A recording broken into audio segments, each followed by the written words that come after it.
Hello and welcome to the fourth video. The three previous videos intend to explain to you how blockchain works, what are its features, and also the problems within it in a simple way.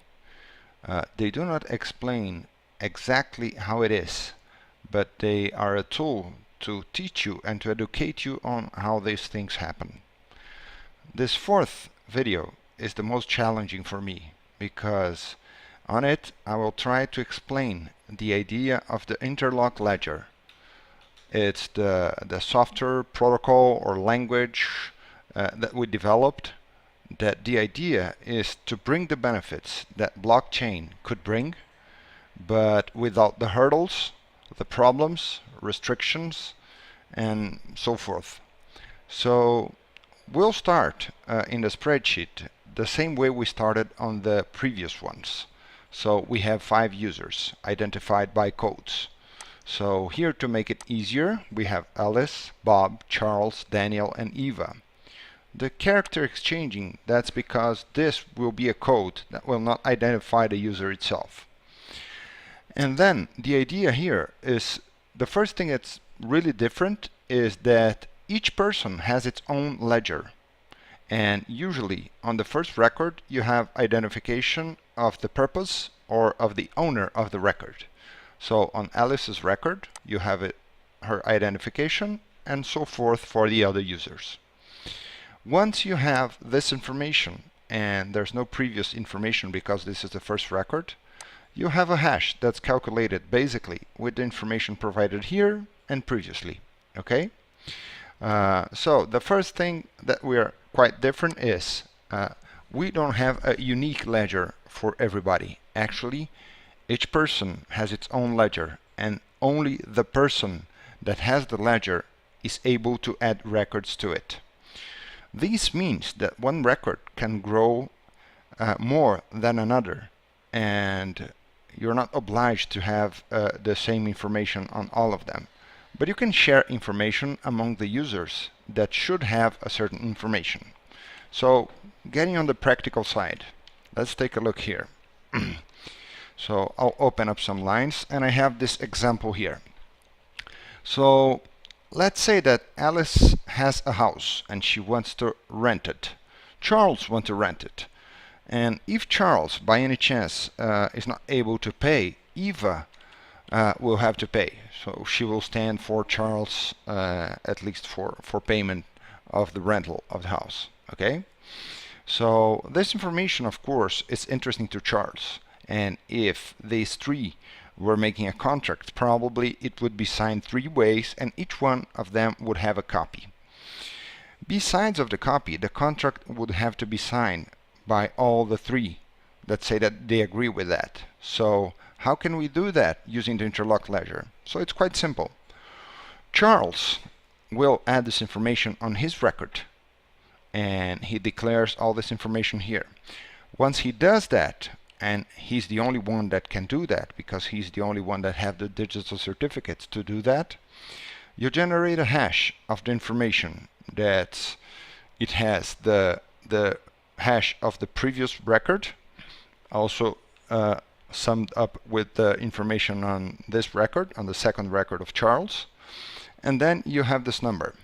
This means that if Charles by any chance wants to change here, let's say from Eva to Daniel, so let's say Daniel, right the way it is here, Daniel. The thing is, this hash will change. You probably noticed that this field became red. Let's understand why this happened. So I'm gonna undo the change here, and then everything's fine. How does this happen? This is a very simple principle. That's this. One record can add information from another record. So what Alice is doing here is this. She's adding a record to a block to her record that has this information. Charles' second record has this information, and she reproduces the information here. And also what she does, she adds this number, that's the hash number that proves that Charles signed this, and then we check if this information is correct. Once this happens, Alice now can show that Charles have agreed to this clause, to this contract, and also she has a proof on her record. So even if Charles wants to delete his record, Alice still has the proof and the means to prove that Charles had agreed to it. The thing here is this. This record now could be changed by Charles if he had the public and private keys to be used here. But if Alice gets this information and gets Charles' signature here as well, she can prove that once he wrote this.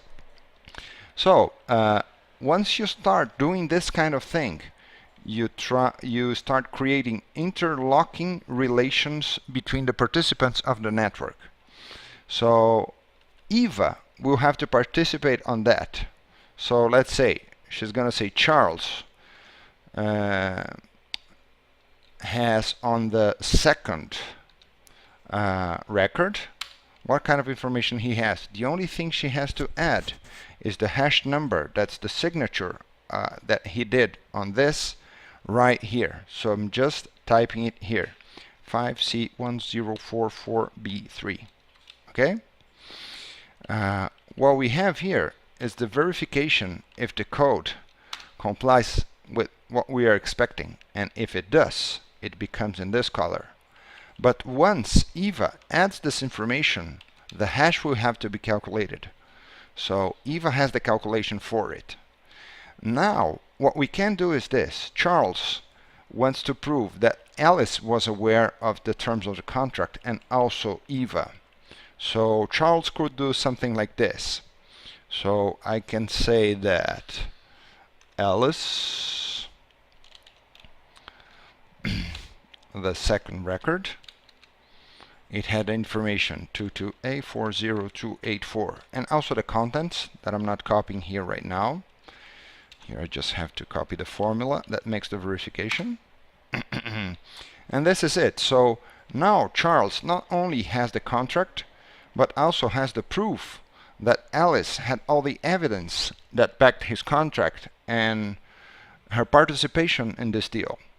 So this thing can evolve a lot. And to save some time, I have the same spreadsheet filled up in this next tab here. The properties we have here, let's say for instance one. Why do we have the information on Alice, Charles and Eva, and we do not have it in Daniel and Bob? Because the contract is among just the three guys, so the other two or all the other participants of the network do not have to have a copy of it. And that's the great advantage of the InterlockLedger, because you don't have to replicate all information for all transactions. Transactions will be done by the persons themselves or the applications running on top of InterlockLedger, and they will give you the information that is needed only for the people that has to actually see it. So what we have here is this. Once Charles signed, he has certified that Bob too, basically this record, had this signature. You can see that the value here is the same here, and this is the signature for it, and so forth. So all these records are connected in such a way that one particular thing, it's very interesting to look at in Excel, that's this. Let's say that I want to understand which cells depends on this one to do their calculations and to be integer.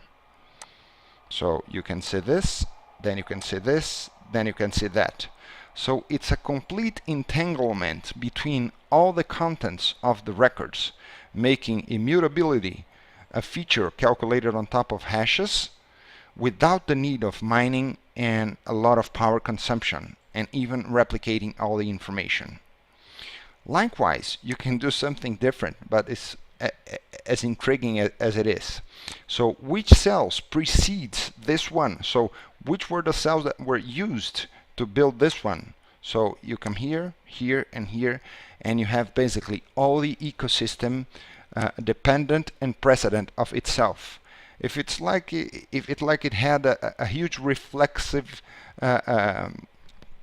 feature on the technology that can allow all the information to be interlocked. So the idea of the interlocked ledger basically is this, and you don't have to worry without currency fluctuations and things like that, and even with mining or distributed applications, because we are just focusing on the data level, and we are guaranteeing to you that information can't be changed, but it can't be copied and replicated among the users that might have it.